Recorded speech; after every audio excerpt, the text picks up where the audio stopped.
샬롬, 오늘은 3월 6일 목요일입니다. 오늘은 사순절 둘째 날입니다.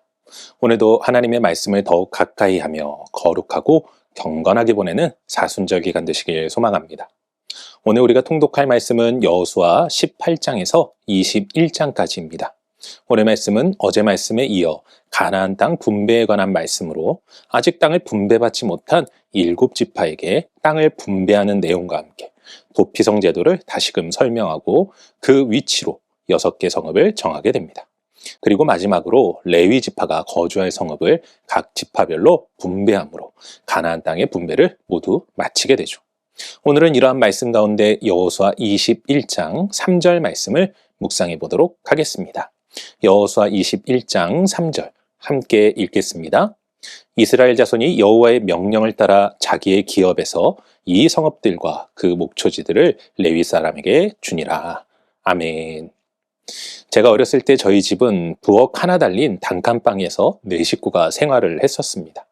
그러다 조금씩 형편이 나아지면서 제가 고등학교 1학년이 되는 때에 처음으로 방이 3개 있는 집으로 이사를 하게 되었고, 저는 태어나 처음으로 저의 방을 갖게 되었습니다. 그때 당시 처음으로 저의 방이 생긴다는 것에 얼마나 기쁘고 설렜는지 모릅니다. 그런데 오늘 말씀을 보면 이스라엘 백성들에게도 처음으로 자신들의 땅을 갖게 되는 것을 보게 됩니다. 일평생 광야에서 천막을 치며 이리저리 방황하며 살 줄 알았는데 이제 더 이상 옮겨 다닐 걱정도 없이 자신들이 거주할 땅과 집이 생겼다는 것이 얼마나 기쁘고 설레며 행복했을까요? 그런데 이러한 기쁨도 오래가지 못했습니다. 왜냐하면 갑자기 하나님께서 그들을 향하여 레위 자손들이 거주할 성읍과 목초지를 내줄 것을 명령하셨기 때문입니다. 물론 이 말씀이 갑작스러운 것은 아니었습니다.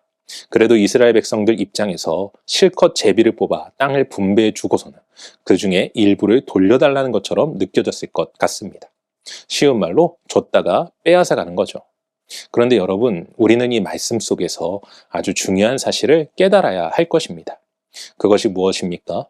지금 이스라엘 백성들이 차지한 가나안 땅은 하나님의 은혜로 주어진 것이라는 겁니다.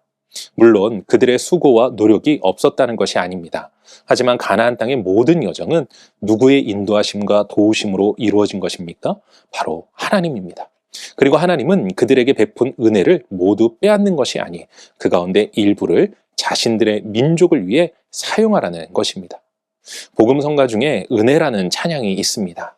그 찬양의 가사를 보면 내가 누려왔던 모든 것, 내가 지나왔던 모든 시간, 내가 걸어왔던 모든 순간 등 내 삶의 모든 것이 은혜였다고 고백하는 것을 보게 됩니다.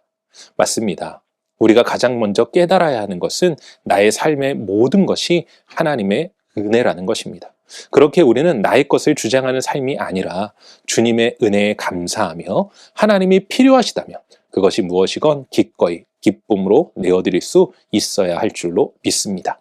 사랑하는 성도 여러분, 하나님께서 지금 우리에게 요구하는 것은 무엇일까요? 그것이 무엇이건 먼저는 하나님의 은혜를 깨닫고 그 은혜에 감사하며 우리들의 것을 기쁨으로 주님께 내어드릴 수 있는 삶을 살 수 있기를 주님의 이름으로 간절히 축원합니다. 기도하겠습니다. 사랑과 은혜가 충만하신 아버지 하나님 감사합니다. 오늘도 우리 가운데 함께하여 주시고 우리를 인도하시며 또한 우리 가운데 하루의 생명을 연장시켜 주신 하나님, 우리가 누려왔던 모든 것, 우리가 지키고 있는 모든 것, 우리가 행하는 모든 것들이 하나님의 은혜인 줄로 믿습니다. 하나님께서는 우리 가운데 먼저 은혜를 베푸시고 또한 그 은혜를 나누게 하십니다. 아버지 하나님, 빼앗기는 것이 아닌 우리가 기쁨으로 나눌 수 있도록 먼저 하나님의 은혜를 다시 한번 기억하며 깨닫고 마음에 새겨 감사할 수 있는 인생 되게 하시고, 그리고 그 은혜를 나눌 때에 우리 가운데 더 큰 감사와 기쁨으로 충만할 수 있도록 인도하여 주시옵소서. 우리 가운데 늘 은혜로 함께 하시고 도우시며 역사하시는 하나님 앞에 감사하며 이 모든 말씀 우리 주 예수 그리스도의 이름으로 기도합니다. 아멘.